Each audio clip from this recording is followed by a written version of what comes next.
Welcome to Let Jesus Be Your Doctor, the true path to healing for body and soul. What if the urgency you feel to make a major life decision right this second isn't actually like your intuition kicking in? Right. What if it's rather a blaring warning sign that you are about to make the wrong choice?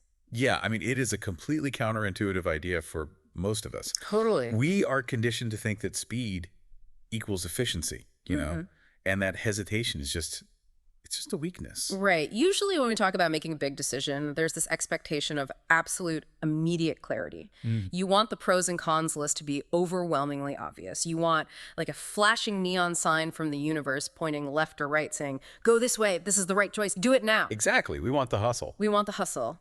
But today, we are looking at a historical German manuscript that claims the modern hustle is the exact opposite of actual guidance. Today, we're stepping into a completely different kind of space. We're slowing down. Which is incredibly necessary.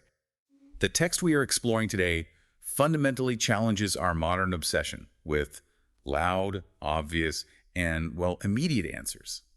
It demands that we stop forcing outcomes. Yeah, so our source material for this deep dive is a fascinating German spiritual manuscript from a series titled Let Jesus Be Your Doctor, the True Path to Healing for Body and Soul. Yes. And our mission today is to directly translate and immerse you in these original German texts. We're going to explore this profound historical perspective on finding divine guidance, not in the thunder and lightning, but in the incredibly quiet, seemingly mundane moments of your everyday life. That's a very different approach. It really is. I mean, think about your own daily routine for a second. How often are you just paralyzed by a choice, wishing the universe would just shout the answer so you don't have to carry the anxiety of getting it wrong? All the time. Right. And this text offers a very different, much quieter approach. So, okay, let's unpack this. Can you set the stage for us by bringing in the writings of Bertha Dudde? Gladly.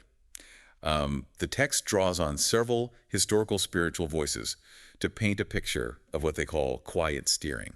And Bertha Dudde is central to this. What? To give you some context, she was a German mystic writing predominantly in the mid-20th century. Wow. Okay. Yeah, imagine writing about extreme inner peace and divine steering during some of the most chaotic, terrifying decades of global history. That's incredible. Her work, specifically message number 5834, really anchors this entire manuscript. Huh. To capture the mood of this text, I want to read the translated passage directly and fully. Please do. It requires us to just sit back and listen deeply. So she writes, I guide you through life, and no step happens by chance. If you seek my closeness, I arrange everything for your best. Wow. Pay attention to the inner stirrings that I give you, for through them I guide you safely.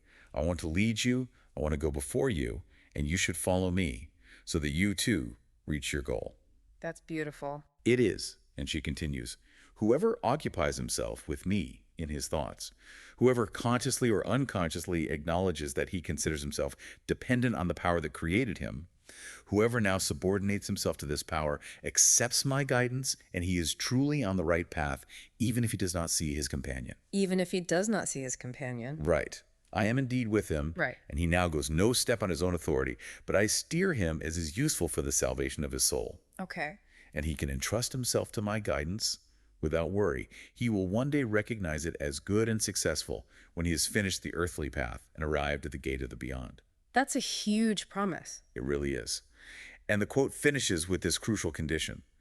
But your will too must be ready to accept my guidance, because only then do you react to the slightest steering. Because only then can you be truly steered, when you are without resistance, when you follow me of your own free will. Wow. Just the pacing of that idea, it's so different from how we normally operate, the slightest steering. Yeah. What's fascinating here is the mechanics of how she says this works. Dudde is laying down an explicit requirement, which is a total lack of resistance. Right. She is asserting that divine guidance isn't something forced upon you like a mandate. It requires a surrender of your own rigid will to even feel that subtle pull. I see. Think of the physics of it. If you're treading water, violently fighting the current, just splashing around, you cannot feel the gentle underlying pull of the tide. You have to go limp to feel where the water actually wants to take you. Oh, that makes so much sense. And that brings us to another voice layered into this manuscript, Bruno Gröning. Yes, Gröning. He was a very well-known spiritual healer in post-World War II Germany, right? Which is a time when people were desperate for direction. Exactly. The text places Gröning's perspective right alongside Dudde's. Gröning states the underlying premise very plainly. What did he say? Translated, he says, nothing happens without a purpose. If you are connected with God, you will be guided not by coincidences, but by the divine order. You know, trusting an invisible guide like that is incredibly difficult for the modern mind. Oh, no, totally. We're so fiercely protective of our autonomy. Like, we want to hold the steering wheel. It makes me think of an analogy. Go for it. It's almost like using a GPS where the screen is completely blacked out. Right. You can't see the map. You don't know the route. You certainly don't know the destination, but you get the audio instruction for the very next turn exactly when you need it. Yes. But here is the catch, based on what Dudde is saying. The GPS only gives you the next turn if you are actually moving forward, taking your foot off the brake of your own resistance. That is a brilliant way to conceptualize it. You don't get the whole map, because if you had the whole map, you try to argue with the route. Oh, I would absolutely argue with the route. Right. You just get the immediate step. But if we connect this to the bigger picture, that raises a massive, entirely logical question for anyone listening. If you are being guided by this invisible GPS and you cannot see the map, what is the nature of the force guiding you? Why on earth should you trust it enough to take your foot off the brake? Right, because if you secretly suspect the guide is trying to trick you or punish you or send you off a cliff to teach you a lesson, you are never going to let go of the steering wheel. Never. You're going to fight the current every single time. Precisely. Yeah. And the manuscript anticipates this exact human fear.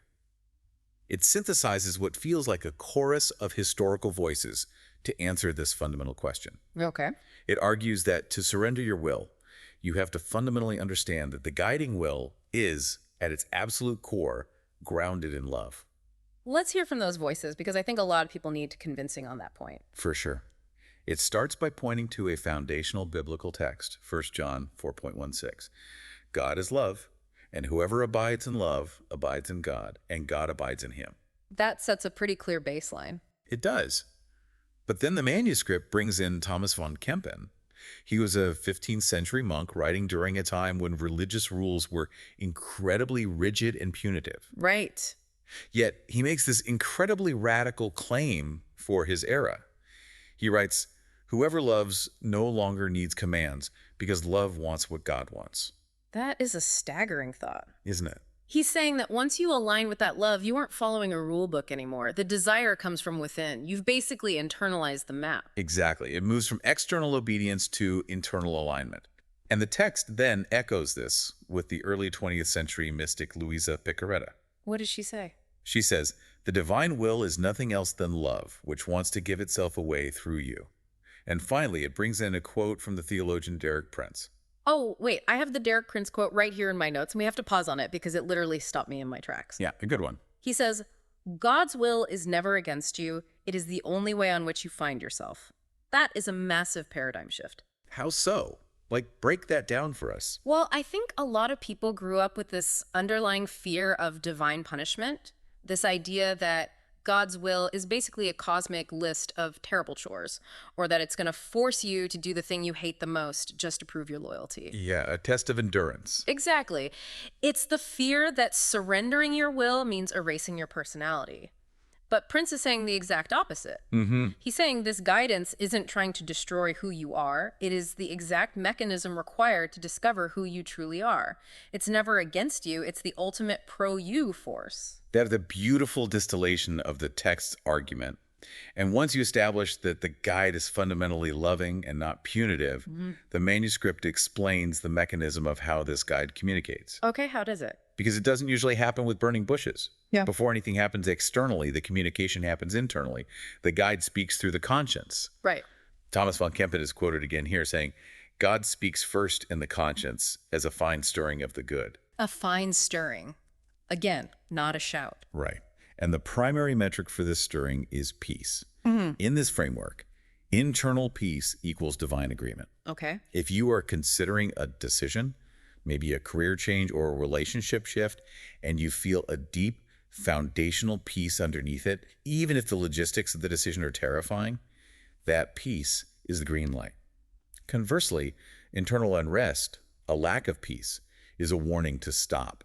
Okay, I love the poetry of that, but I have to push back here with a very practical question. Please do. If we're relying on this internal feeling of peace or stirring, how do you differentiate genuine divine guidance from, say, just confirmation bias? That's a challenge, right? You know what I mean? Like when you just really, really want a certain outcome to be true, so you convince yourself you feel peaceful about it. Yeah. Or on the flip side, what if I get a job offer and I feel anxious? Isn't that just normal human performance anxiety? How does the text protect us from just seeing what we want to see or letting normal human nerves derail us? That is the exact right question to ask, and the manuscript addresses it head on in its praxistale, or practical section. Oh, good. It acknowledges that the internal compass alone can be hijacked by our egos or our anxieties.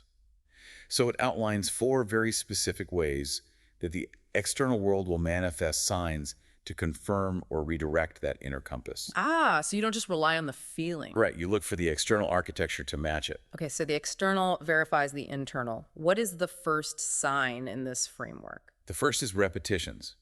This is when an idea, a thought, or even a specific phrase keeps surfacing in your life from disconnected sources. Like what? Maybe a specific Bible verse keeps returning to your mind, and then 2 completely different people bring up the exact same concept to you in the same week, confirming what you were quietly feeling inside. The text references 2 Corinthians 13.1 to back this up, the idea that a matter is confirmed by the testimony of 2 or 3 witnesses. Wait, but couldn't that just be the Bader-Meinhof phenomenon? That psychological frequency illusion where, like, once you buy a red car, you suddenly see red cars everywhere. Your brain is just primed to notice it. Yes, psychology absolutely plays a role in what we notice. But the text distinguishes divine repetition from mere psychological priming by tying it back to the first rule, which is the nature of the message. Okay. If the repetition brings that foundational peace and aligns with love, it's guidance. If the repetition just feeds an obsession or creates frantic anxiety, it's just your ego looking for an echo chamber. Oh, that makes a lot of sense. The piece is the filter. So what's the second external sign? Open and closed doors. If we connect this to the bigger picture, this is crucial. Sometimes a path just opens unexpectedly, seamlessly. The funding comes through, the approval happens without a fight. Other times, a door slams shut and it stays shut, despite all your frantic efforts to pry it open. But how do you know the difference between a divinely closed door and just a normal obstacle that requires grit and perseverance to overcome? Because we're told to never give up, right? Right, and the manuscript brings Bertha Dudde back in to answer exactly that, and her quote is beautifully direct. What does she say? She writes, "Where I close the path to you, turn away. Where I open it, go." Wow. Yeah. The distinction the text makes is about the flow of the resistance. If you are constantly forcing, manipulating, and exhausting yourself to keep a situation alive, whether it's a failing project or a toxic relationship, that is a closed door. That's tough to hear, but true. The divine order, according to this text, does not require you to bleed yourself dry to walk through a door meant for you. So basically, don't stand there banging on a locked door while the open one is right behind you. Exactly. The third sign is about inner movements, which we touched on with the conscience, but the practical section expands it. Joy, lightness, and hope are categorized as clear yeses from the divine. But, and this is vital to your earlier point about the hook, pressure, fear, and haste are never from God. Here's where it gets really interesting. Pressure and haste are explicitly called out as not being divine. Think about the modern world for a second. Our entire lives, our economies, our social feeds, they're built on pressure. Everything is urgent. Everything. Deadlines, rushing from one thing to the next, the fear of missing out. This text is essentially saying that if you are feeling a frantic, tight-chested urgency to make a decision right this second, that impulse is fundamentally not coming from a place of divine guidance. It is a radical countercultural claim. The divine order does not operate on frantic human schedules. If you feel rushed, the text says stop. The guide is never breathless. I love that. The guide is never breathless. Which leads to the fourth external sign, which is encounters. You mean like meeting the right person at the right time? Precisely. Yeah. Meaningful synchronicity. The text pulls from Bruno Gröning again, who says, God puts everything together correctly when man is ready to listen. It's that moment when a casual conversation with a total stranger on a train, or a sudden, unprompted phone call from an old friend, gives you the exact piece of the puzzle you were missing.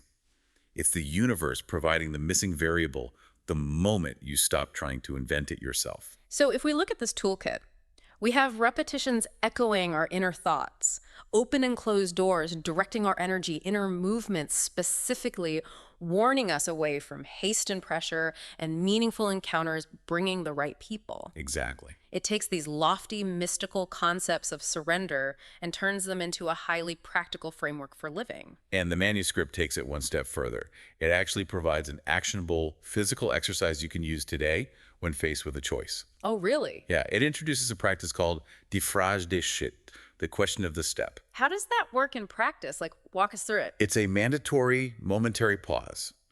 Before making any decision, whether it's answering a highly charged email, accepting a new job, or having a difficult conversation with a partner, you stop. You don't react.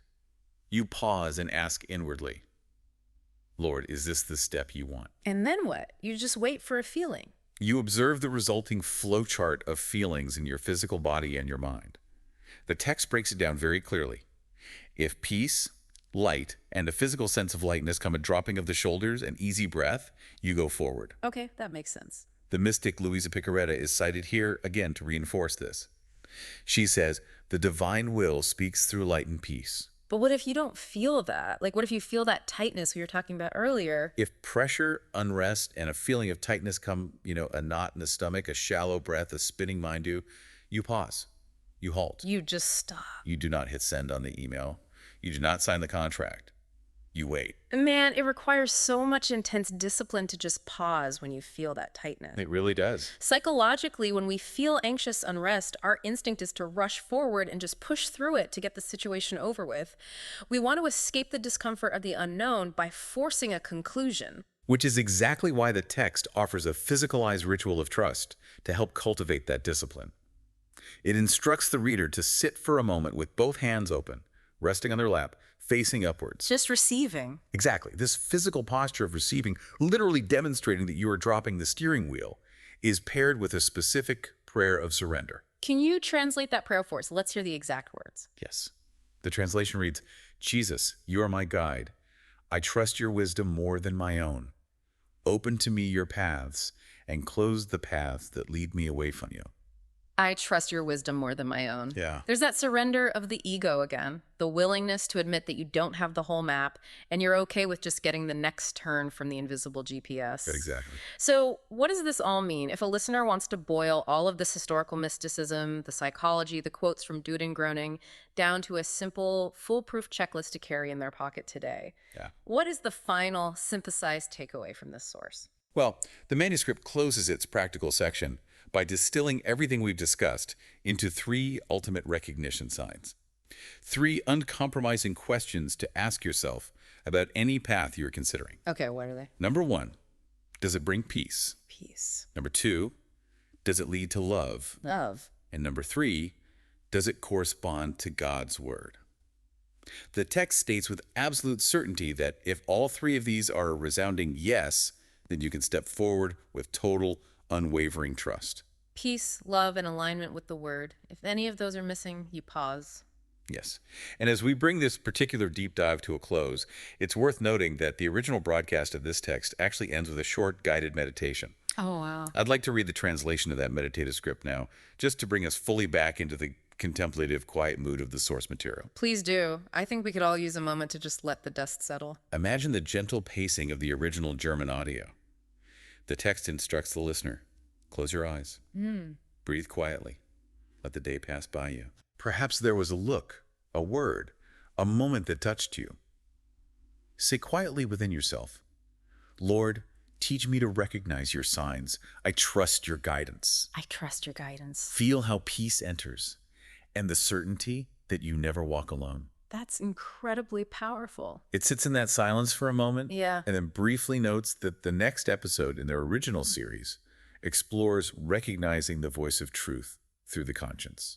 Well, thank you for sharing that and for translating these incredible texts so carefully for us today. It's so rare in our hyper-connected world to just sit and let words like that wash over you. It's been a privilege.